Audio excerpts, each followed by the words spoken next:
Welcome back. The Head for the Cure race in Overland Park just started right before the break with racers from around the metro raising money to help in the battle against brain cancer. Yeah, there were lots of people there, and Fox 4's Carrie Wickersham is in the line in Corporate Woods with a very special guest. Hey, Carrie. Hey, good morning. Yeah, they're thinking about 3,500 people here this morning, which isn't quite as big as their 5,000 that they usually have, but they have met their financial goals, and a lot of the people here are very closely connected to this cause. This is DJ Stewart, and DJ is a smiling survivor. Tell us a little bit about your journey so far. So in May of 2019, I was signing health insurance paperwork, oddly enough, and I had a seizure. And I woke up in an ambulance.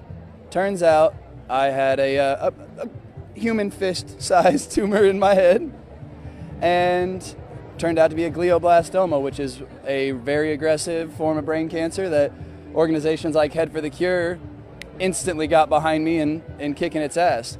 They gave me 11 months, and that was 28 months ago or something like that, and I got nothing but time to go.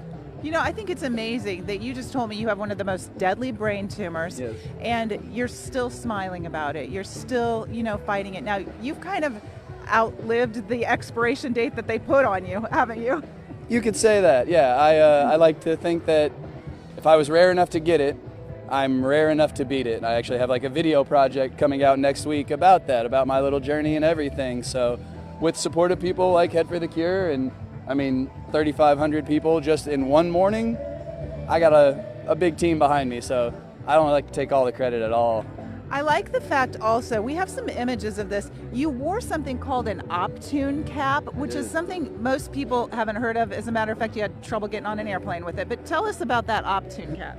I would have a lot of trouble traveling with it, but it was basically, I wore a backpack, and attached to inside the backpack was a device about yay big, and it had 4 cords that came out of it attached to a raise that my beautiful wife over there, would apply to my head. They stuck 4 panels here, here, here, and to the back, and sent an electronic field called a TT field, which stands for tumor treating field, through my brain to essentially work like Roundup does a weed to stop it from growing. Yeah. Is the best way that it was explained to me. And I would wear that 24 hours a day, sleep in it for about 3 days straight, take it off for a couple hours, shave my head again, maybe swim, something like that, and have my beautiful wife toss it back on, go about my day.